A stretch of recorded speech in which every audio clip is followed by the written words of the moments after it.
여러분 안녕하십니까? 뉴스데스크 제주를 시작하겠습니다. 제주시 오등봉 공원 일대 대규모 아파트 단지를 건설하는 도시공원 민간 특례 사업을 놓고 의혹과 논란이 커지고 있는데요. 환경단체와 토지주, 도민들로 구성된 공익소송단이 이 개발 사업이 절차적 정당성을 잃어 허가가 무효라며 법원에 소송을 제기했습니다. 송원일 기자입니다.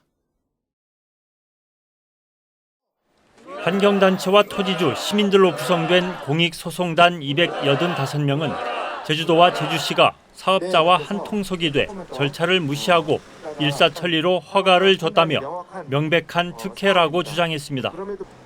환경영향평가법에 관련 절차가 끝나기 전에 사업을 허가해서는 안 된다는 규정을 위반했다는 것입니다. 제주시가 환경영향평가 협의 결과를 환경부에 통보한 시점은 지난 8월. 지난 3월 환경영향평가 심의가 통과되고 지난 7월 사업이 허가된 이후여서 법 위반이라는 주장입니다.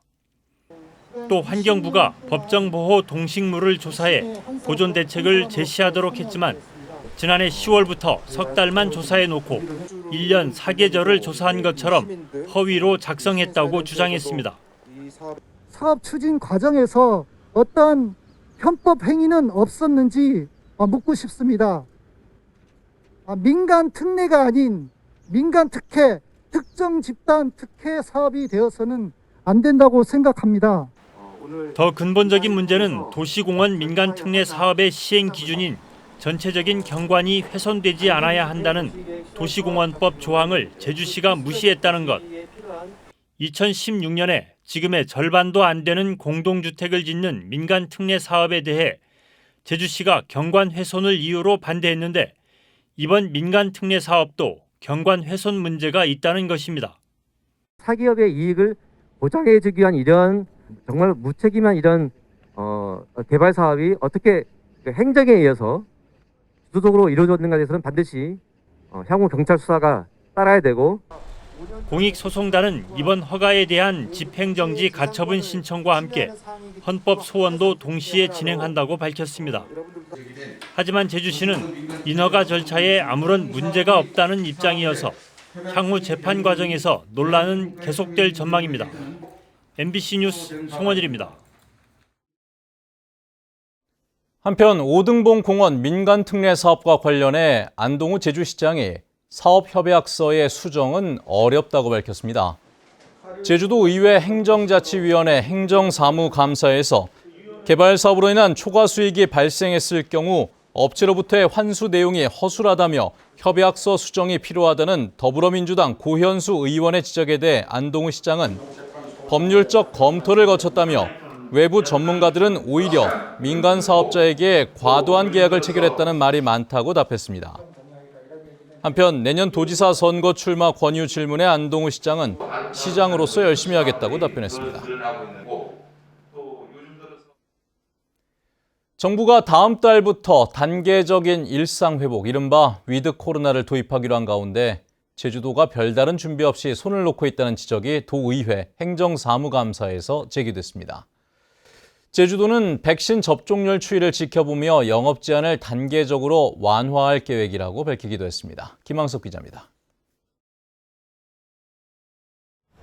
의료체계 부담과 소상공인의 어려움, 국민 피로도 등을 최소화하기 위해 정부가 검토 중인 위드 코로나.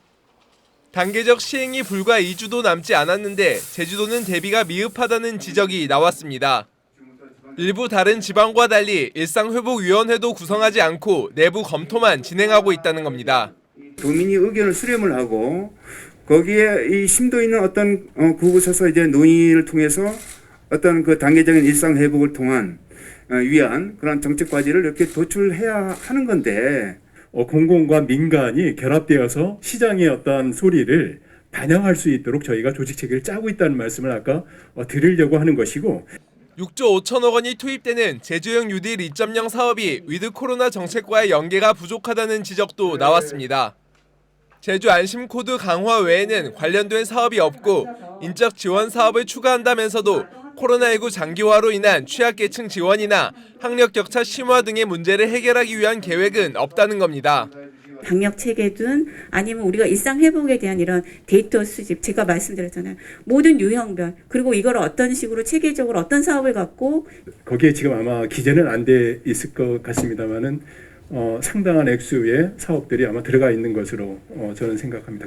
제주도는 위드 코로나 시행에 대해 제주의 경우 백신 접종률이 80%에 도달하면 자영업자와 소상공인 등을 대상으로 단계적인 완화 전략을 준비하고 있다고 밝혔습니다. 다중이용 시설이나 영세 자영업자, 소상공인들을 위한 그 여러 가지 업장들의 제한을 3단계 정도로 해서 완화하거나 나중에 최종적으로 풀려고 하고.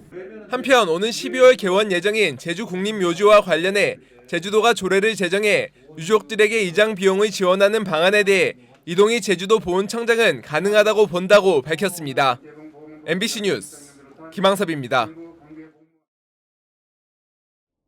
제주에서는 오늘 오후 5시까지 코로나19 확진자 6명이 발생해 누적 확진자 수는 3,047명으로 늘었습니다. 제주시 사우나 집단 감염 확진자는 2명 발생해 관련 확진자가 11명으로 늘었고 제주시 실내 체육시설 집단 감염 확진자도 1명 추가돼 22명으로 늘었습니다. 한편 제주 지역의 코로나19 백신 1차 접종자는 전체 인구의 78%, 접종 완료자는 65.8%를 기록하고 있습니다. 지난해 2부 리그로 강등됐다 올해 1부 리그에 복귀한 프로축구 제주 유나이티드가 오는 24일 K리그 파이널 진출과 아시아 챔피언스 리그 출전 가능성을 가늠할 중요한 경기를 앞두고 있습니다. 오늘 미디어 데이가 열렸는데요. 제주 월드컵 경기장에서 열릴 이번 홈 경기에 선수들이 입고 뛸 플라스틱 재생 유니폼도 공개됐다고 합니다. 박주영 기자가 다녀왔습니다. 축구 경기가 끝난 제주 월드컵 경기장. 팬들이 곳곳에 버려진 투명 플라스틱 페트병들을 수거해 재활용 용기에 담습니다. 이렇게 2달 동안 모인 폐 페트병은 2만 개. 팬들이 직접 모아준 폐 페트병을 원료로 제주 유나이티드의 새 유니폼, 제주바당이 탄생했습니다. 기존 주황색 유니폼과 달리 제주의 청정 바다를 닮은 파란색으로 파도를 뜻하는 곡선형 무늬가 새겨졌습니다. 세계 최초로 팬들이 모아준 폐 페트병으로 만든 유니폼은 오는 24일 전북전에서 선보일 예정입니다. 재생 유니폼을 입고 촬영을 했었는데 저희 선수단이 유니폼을 보고 굉장히 이쁘다고 생각을 했고 또 좋은 기운이 있을 것 같다고 생각을 해서 이번 경기는 정말 잘 될 것 같다는 기운이 받아서 잘 될 것 같습니다. 제주 유나이티드는 현재 승점 44점으로 K리그 5위. 수원과 포항이 각각 42점으로 제주의 뒤를 쫓고 있는 가운데 이번 홈 경기에서 전북을 꺾으면 파이널 A 진출에 한 발짝 다가서는 것은 물론 아시아 챔피언스 리그 출전권도 확보할 수 있게 됩니다. 상대 골문에서 좀 찬스를 많이 만들 수 있고 그 찬스를 인해서 좀 골로 팬분들에게 좀 보답할 수 있는 그런 부분들도 좀 가지고 있어서요. 충분하게 좋은 경기가 될 거라고 지금 예상을 하고 있습니다. 1년 만에 1부 리그로 승격한 제주 유나이티드가 전북을 누르고 도약할 수 있을지 기대가 커지고 있습니다. MBC 뉴스 박주연입니다. 제주어 공모전 대상작이 표절로 드러나 선정이 취소됐습니다. 제주학연구센터는 표절 의혹이 제기됐던 제주어 공모전 대상 선정작인 산문작품과 유사한 리포트를 대학생 리포트 제공 유료 사이트에서 찾아내 대상 선정을 취소했다고 밝혔습니다. 이에 따라 이번 공모전에서는 일반부 우수작 6편과 장려작 8편만 선정됐습니다. 제주 칠성로 상점과 지능사업협동조합은 보도자료를 내고 신세계 사이먼 측이 사업조정 자율협상 당시 골프존 마켓을 입점하지 않겠다고 했음에도 프리미엄 전문점에서 영업을 하고 있고 중저가 브랜드 점포도 10여 개에 이른다며 지역 상인들에게 피해를 주고 있다고 주장했습니다. 이들은 중소벤처기업부의 사업조정 권고 내용을 상호명이 아닌 신청인이 판매하는 브랜드로 변경하고 명품 이외 제품 판매 금지 등 4가지를 요구했습니다. 강황수 제주경찰청장은 오늘 열린 제76회 경찰의 날 기념식에서 끊임없는 변화와 쇄신으로 도민 기대에 부응하는 경찰이 되겠다고 밝혔습니다. 오늘 기념식에서는 경찰청 안보수사과 양성돈 경정이 대통령 표창을, 여성 청소년과 김용석 경사가 행정안전부 장관 표창을 수상하는 등 167명에게 상장이 수여됐습니다. 오늘부터 어린이 보호구역 내 모든 도로에서 차량 주정차가 전면 금지됐습니다. 제주경찰청은 주정차 금지 장소에 어린이 보호구역을 포함하고 어린이 보호구역에서 교통사고를 낸 운전자는 의무적으로 특별교통안전교육을 받도록 하는 개정된 도로교통법이 오늘부터 시행된다고 밝혔습니다. 이에 따라 도내 어린이 보호구역 344곳에 대한 불법 주정차 단속도 강화돼 적발될 경우 승용차는 12만 원, 승합차와 4톤 이상의 화물차는 13만 원의 과태료가 부과됩니다. 62명의 사상자가 발생했던 제주대 입구 사거리 교통사고 가해자 41살 신모 씨에 대한 항소심에서 검찰이 1심과 같은 금고 5년에 벌금 20만 원을 구형했습니다. 신 씨는 지난 4월 제주대 입구 사거리에서 대형 화물차를 몰다 1톤 트럭과 버스 2대를 들이받아 3명을 숨지게 하는 등 62명의 사상자를 낸 혐의로 기소됐는데 항소심 선고는 다음 달에 내려질 예정입니다.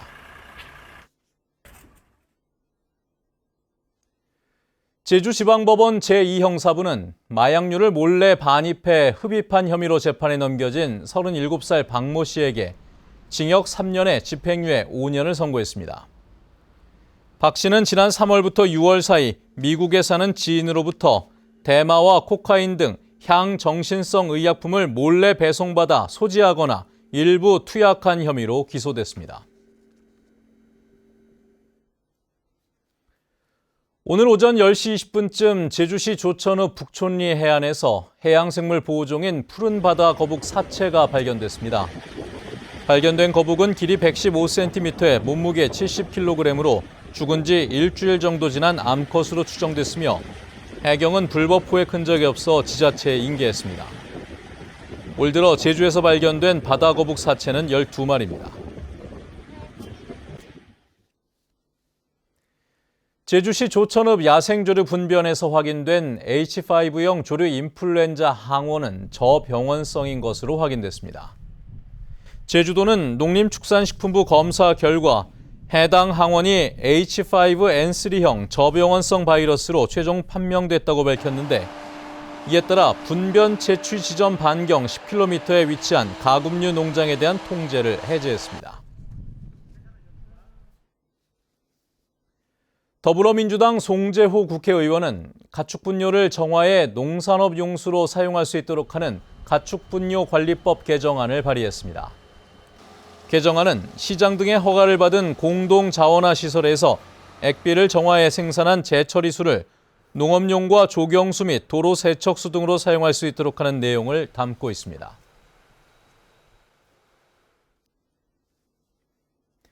제주도민의 상당수가 국제자유도시의 추진 방향에 수정이 필요하다고 생각하는 것으로 나타났습니다. 제주도의회가 제주와 미래연구원과 지난달 7일부터 16일까지 만 19세 이상 도민 1,007명을 대상으로 실시한 조사에서 국제자유도시의 방향에 대해 87.1%가 전면 또는 부분 수정이 필요하다고 답했습니다. 한편 제주도의회 최종 의결을 앞둔 제3차 제주국제자유도시 종합계획안에 대해 도민 68.7%는 추가로 도민 의견 수렴과 보완을 거쳐야 한다고 응답했습니다.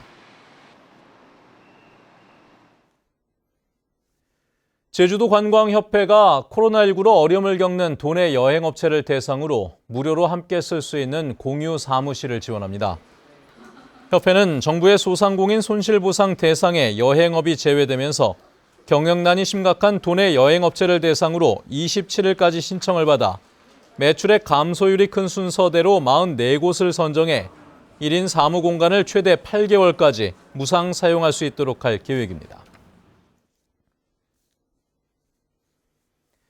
제주도와 JDC, 캔코아 에어로스페이스는 드론 사업 생태계 구축과 드론 택시 도입을 위한 업무 협약을 맺고 드론으로 여객과 물자를 운송하는 시범 사업을 추진하기로 했습니다. 뉴스데스크 제주였습니다. 여러분 고맙습니다.